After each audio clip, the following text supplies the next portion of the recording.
Ako nga pala si Kanauhay niya. At siya naman si probinsyana na uhay nyo. Tara at samahan nyo kami. Ang buhos ng aking anak. Ganito nga pala kami sa Mindoro. Bago ang handaan, talaga namang nagtutulong-tulong. Salad nga pala yung ginagawa namin dyan. Katulungan namin dito dyan si Tita Milbe. Kabukasan nga yan ng buhos na. Andyan naman sila Tita Mila, sila Tita Milbe. Habang si Ninang Sharon nga pala ay nagpuputo. Tinutulungan nga pala kami talaga dito nyan ng mga tiyahin ko sa pagluluto.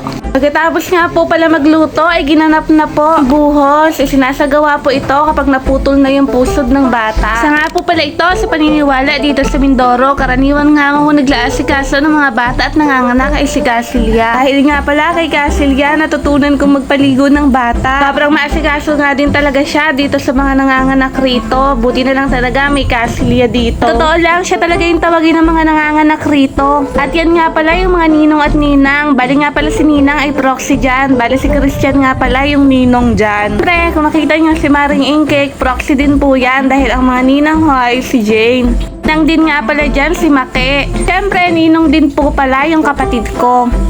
Sumasampalataya man ako kay Kristo mag-isang anak ng Diyos, Panginoon namin lahat. Nagkatawan tayo siya lang ng Jesus Espiritu Santo. Tinanong po siya, santang ina ng Diyos, nang siya po'y makinabang sa mga pangako ni Hesus Kristo, aming Panginoon.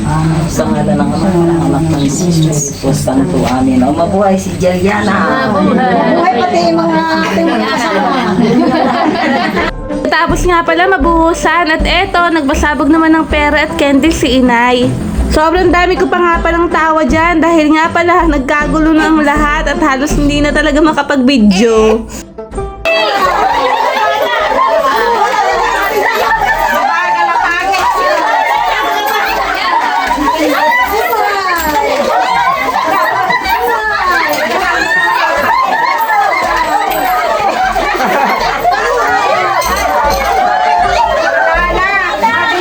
Tapos nga pala ay eto at nagpakain na nga po.